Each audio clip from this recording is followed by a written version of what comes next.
Selamat pagi saudara-saudara, kita berjumpa lagi di hari ini. Marilah saya mengajak kita mengawali hari ini dengan merenungkan firman Tuhan yang menjadi bagian pembacaan kita. Sebelumnya mari kita berdoa. Yang terpenting bagi kami adalah Tuhan menuntun hidup ini melalui perkataan-Mu yang adalah firman kehidupan. Kami tidak dapat menjalani hari ini dengan baik dan benar kalau Tuhan tidak menuntun di dalam hikmat dan kebenaran, dan kalau Roh Kudus tidak menolong kami. Bersamalah dengan kami hari ini Bapa, untuk semua aktivitas dan rencana kehidupan. Di dalam nama Tuhan Yesus. Amin. Kejadian 21 ayat 18. Demikian firman Tuhan. Bangunlah, angkatlah anak itu dan bimbinglah dia, sebab aku akan membuat dia menjadi bangsa yang besar. Saudara-saudara, keluarga-keluarga yang diberkati oleh Tuhan,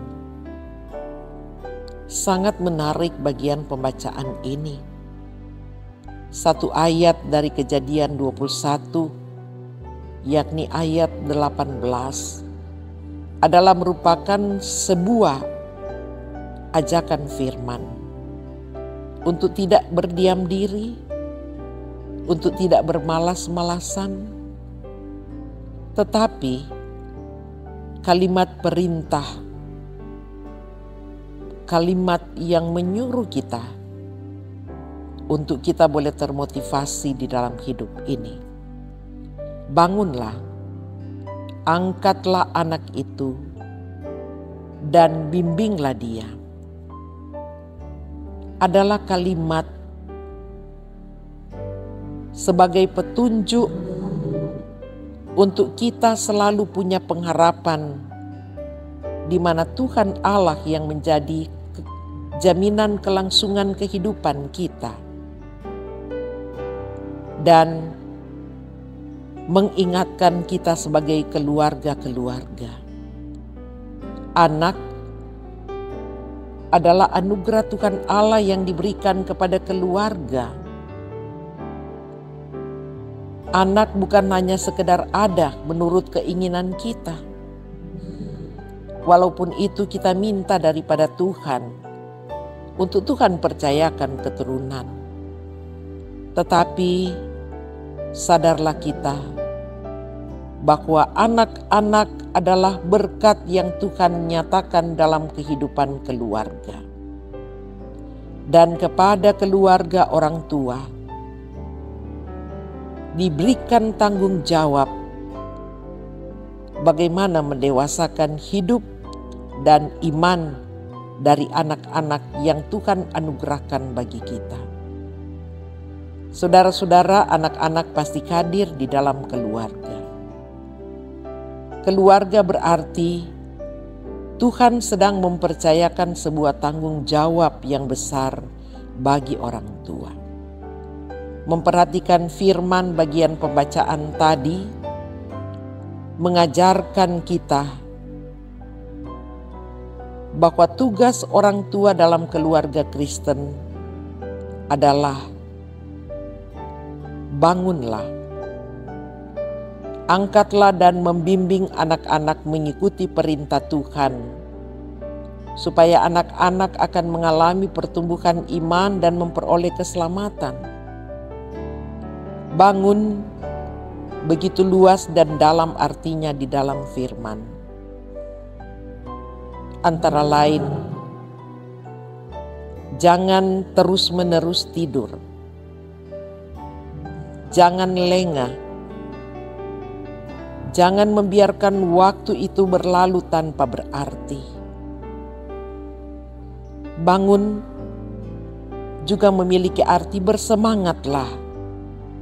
di hidup ini, apapun keadaan kita. Kata lain dikatakan angkatlah. Artinya, anak yang belum mampu mandiri, janganlah kita biarkan jatuh dan tersesat. Maka dia perlu pendampingan dan bimbingan dari orang dewasa oleh orang tua.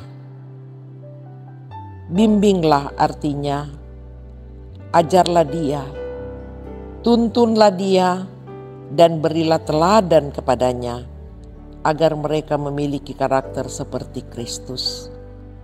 Saudara-saudara, sebagaimana kita memahami dalam Ulangan 6, ajarlah mereka berulang-ulang kali, pada waktu tidur, pada waktu bangun, pada waktu berjalan, pada waktu apa saja, menunjuk bahwa tidak ada alasan orang tua untuk tidak melakukan pengajaran pendidikan bagi anak-anak yang Tuhan anugerahkan dalam kehidupan keluarga. Saudara-saudaraku yang dikasihi dan diberkati Tuhan, perkembangan dunia yang kita alami sekarang dengan begitu pesat, yang kalau kita tidak berhikmat dan orang tua tidak takut Tuhan, dan orang tua tidak memahami bahwa anak adalah anugerah Tuhan, maka orang tua akan melalaikan pendidikan dan merasa biarlah anak itu bertumbuh. Orang tua hanya memperhatikan yang penting anak sehat, dia boleh bertumbuh, dan dia boleh menjadi seorang dewasa. Tetapi jangan biarkan anak-anak itu bertumbuh tanpa pendampingan dari orang tua. Apalagi ketika dia berada pada usia-usia balita, usia pembentukan karakter anak-anak. Saudara-saudara, anak-anak di zaman ini terkadang yang mengendalikan mereka adalah kecerdasan buatan yang mengubah perilaku hidup anak-anak. Perilaku anak-anak sekarang cenderung mengandalkan teknologi untuk mencari informasi, pengetahuan, dan berakibat mereka mudah terpengaruh oleh nilai-nilai duniawi dan nilai-nilai iman dalam keluarga dan persekutuan jemaat mulai memudar. Dengan adanya gejolak-gejolak keberadaan kehidupan anak-anak di zaman ini yang telah dipengaruhi oleh pertumbuhan berdasarkan kecerdasan buatan, yaitu dengan mengandalkan teknologi, dan mereka mencari informasi dari dunia tanpa ada perhatian dari orang tua. Maka bukankah kita sendiri mengalami kesulitan karena anak-anak telah mengalami krisis iman? Sebab ilmu, pengetahuan, dan teknologi telah sangat mempengaruhi nilai hidup kerohanian anak-anak. Moral dan etika anak-anak telah mengalami kemerosotan. Dan bagaimanakah dengan kehidupan mereka selanjutnya? Saudara-saudara, orang tua, keluarga yang diberkati Tuhan, kita sebagai keluarga Kristiani, maka haruslah kita menjadi keluarga yang ramah anak. Gereja pun harus memperhatikan pertumbuhan anak-anak. Bukankah gereja harus memberikan perhatian, bahkan memberikan anggaran-anggaran besar justru pada pertumbuhan anak-anak? Karena dari merekalah yang akan menjadi ahli waris kerajaan Allah, yang akan melanjutkan semua program pelayanan gereja Tuhan. dan dari generasi penerus kita. Kepada merekalah yang akan menjadi harapan-harapan kita sebagai gereja, sebagai bangsa dan negara. Karena itu, melalui orang tua sekolah yang pertama dan terutama, berilah perhatian terhadap pembinaan keluarga, agar peran orang tua jangan diganti dengan peran-peran di luar keluarga, di luar orang tua. Tidak akan ada alasan bahwa tanggung jawab orang tua diserahkan kepada pihak lain. Tetapi orang tualah yang bertanggung jawab pada pertumbuhan dan perkembangan anak-anak. Karena kepada orang tualah Allah menuntut apa yang telah kita buat, apa yang telah kita persiapkan untuk pertumbuhan mental spiritual anak. Siapakah yang akan membawa mereka pada Kristus? Keselamatan hanya di dalam Yesus, dan bukankah itu pertama berawal dari kehidupan orang tua? Orang tua harus menjadi teladan, harus menjadi berkat kepada anak-anak.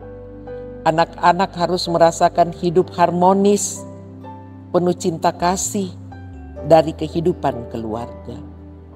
Supaya mereka tidak akan mencari